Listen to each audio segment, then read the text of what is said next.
Al-Farabi tentang negara banyak dipengaruhi oleh konsep Plato yang menyamakan negara dengan anggota tubuh manusia.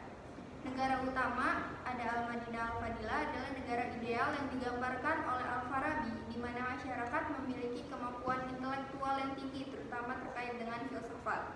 Tujuan berdiri negara ini adalah bagaimana menghasilkan kebahagiaan saadah bagi masyarakat, baik kebahagiaan di dunia maupun kebahagiaan spiritual di akhirat.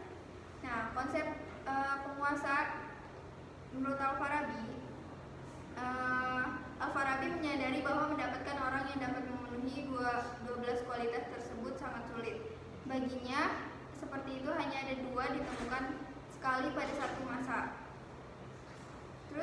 Dengan demikian dapat dipahami bahwa pandangan politik Al-Farabi berawal dari pemahaman tentang munculnya sebuah negara atau negara yang dititik beratkan pada persatuan antara individu yang saling membutuhkan karena tidak dapat memenuhi kebutuhan sendiri tanpa bantuan orang lain. Selanjutnya ada pemikiran politik klasik menurut Al-Mawardi. Pandangan politik Al-Mawardi, situasi politik di dunia Islam pada masa hidupnya sama jeleknya dengan masa hidupnya Al-Farabi, bahkan lebih kalut, tetapi pendekatan Al-Mawardi tidak sama dengan Al-Farabi.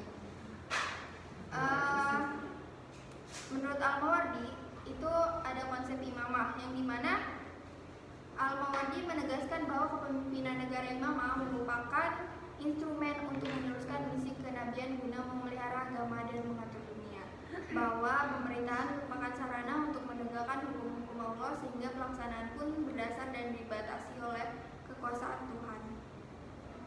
Dengan demikian dapat dipahami bahwa pandangan politik Al-Mawardi meletakkan imamah atau khalifah merupakan konsep kepemimpinan ideal sebagai pengganti setelah wafatnya Nabi SAW, yang dinilai sah apabila dipilih oleh parlemen atau ditunjuk oleh imam sebelumnya dengan tujuan utama tiada lain untuk memelihara dan mempertahankan syariat beserta tujuan-tujuan lainnya. Sekian dari saya, dilanjut.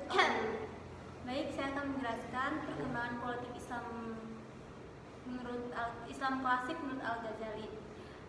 Terbelakang sejarah Al-Ghazali itu hidup pada masa klasik Islam, khususnya dalam periode dinasti Abbasiyah yang mengalami kemunduran politik pada saat itu. Dan kekuasaan khalifah itu semakin lemah dan terpengaruh oleh berbagai konflik internal dan eksternal, termasuknya dominasi dinasti Buwayhi dan invasi Mongol. Dan dalam konteks ini, pemikiran politik Al-Ghazali ini muncul sebagai respon terhadap tantangan yang dihadapi masyarakat Islam. Kemudian ada pemikiran politik Al-Ghazali.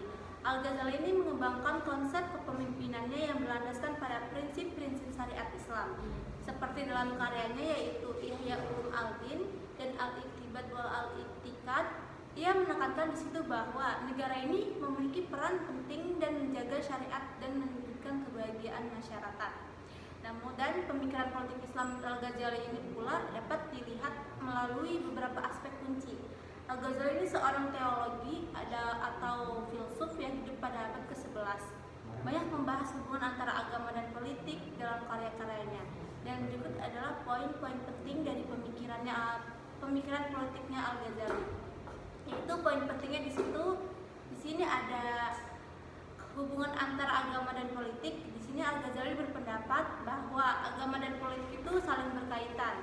Pemimpin itu harus menerapkan hukum Islam dan memimpin masyarakat dengan keadilan, moralitas, etika yang sesuai dengan ajaran Islam. Yang kedua, peran ulama. Dalam pandangan ini, ulama ini memiliki peran penting dalam memberikan nasihat kepada pemimpin dan masyarakat. Mereka bertanggung jawab untuk menjaga ajaran Islam dan menuntun pemimpin dalam menjalankan pemerintahan yang sesuai dengan syariat. Kemudian ada keberadaan negara. Menurut Al-Ghazali ini melihat negara ini sebagai sarana untuk mewujudkan keadilan dan kebaikan dalam masyarakat. Dan negara juga bertugas untuk melindungi hak-hak individu dan memastikan kesejahteraan. Kemudian ada tanggung jawab pemimpin. Pemimpin itu memiliki tanggung jawab yang moral dan etika untuk mengurus rakyatnya dengan baik. Kemudian ada kritik terhadap kekuasaan dan etika dalam kepemimpinan. Kemudian, jadi kesimpulannya adalah pemikiran politik Al-Ghazali ini memberikan kontribusi yang signifikan terhadap perkembangan teori politik dalam Islam. Ia berhasil mengaitkan prinsip-prinsip agama dan kebutuhan kebutuhan akan struktur pemerintahan yang efektif. Konsep-konsepnya tetap relevan dan dalam diskusi tentang hubungan antara agama dan negara dalam konteks modern itu. Meskipun tantangan baru itu akan terus muncul dalam dinamika politik dunia Islam. Mungkin sekian dari saya, akan dilanjut oleh PB Cahya.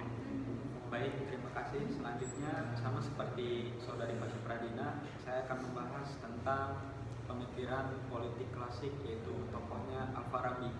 Kenapa saya memilih Al-Farabi? Tadi kan Pasha Pradina sudah menjelaskan secara singkat tentang pemikiran politik Islam dari tokoh Al-Farabi. Saya akan menjelaskan secara mendetailnya tentang Al-Farabi ini.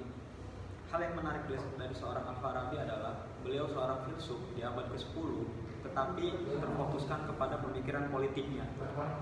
Nah, lalu ada biografi singkat tentang Al-Farabi, yaitu Al-Farabi lahir di Farab, Turkestan pada 870 Masehi.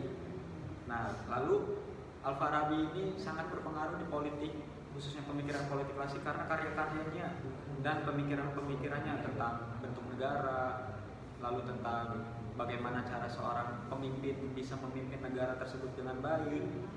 Nah, di sini ada 3 konsep ideal menurut Al-Farabi, yaitu tujuan utama, keadilan sosial, dan pengetahuan dan juga kebijaksanaan. Lalu juga Al-Farabi membagi 3 bentuk pemerintahan. Yang pertama ada pemerintahan ideal, yang kedua ada pemerintahan monarki, dan yang ketiga ada pemerintahan aristokrasi. Lalu ada tiga pula peran pemimpin dalam negara ideal menurut Al-Farabi, yaitu yang pertama ada pemimpin yang ideal. Maksud dari pemimpin ideal ini memiliki sifat-sifat terpuji seperti adil, bijaksana, dan memiliki pengetahuan yang luas. Lalu menerapkan hukum Islam. Ini yang cukup penting ya dalam pemikiran politik Islam klasik, yaitu menerapkan hukum Islam. Maksudnya yaitu pemimpin bertanggung jawab untuk menerapkan hukum Islam dan menjaga keamanan negara. Lalu yang terakhir ada membimbing masyarakat. Bagaimana jika sebuah negara dipimpin oleh pemimpin yang tidak bisa membimbing masyarakatnya, itu pasti akan hancur. Nah, lalu di sini ada relevansi pemikiran Al-Farabi di era modern. Jadi selain di era klasik, Al-Farabi juga pemikirannya masih sangat berguna untuk kehidupan modern saat ini. Contohnya ada keadilan sosial, tetap relevan pada saat ini ketika kita membahas tentang keadilan sosial. Bahkan sila kita pun ada salah satunya poin tentang keadilan sosial.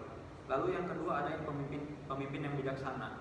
Tentu saja ini sangat relevan di era modern. Ketika ada suatu pemimpin yang tidak bijaksana, maka negara itu sudah dipastikan akan hancur. Lalu yang ketiga ada pengetahuan. Pengetahuan ini selain dalam pemimpin, dalam segi apapun sangat berpengaruh dan sangat penting. Apa gunanya seseorang yang berpengalaman tapi tidak berpengetahuan? Baik, sekian dari kami. Kami di sini membahas tentang pemikiran politik Islam. Kurang dan lebihnya mohon maaf. Wassalamualaikum warahmatullahi wabarakatuh. Waalaikumsalam. Bye. Bye Bapak.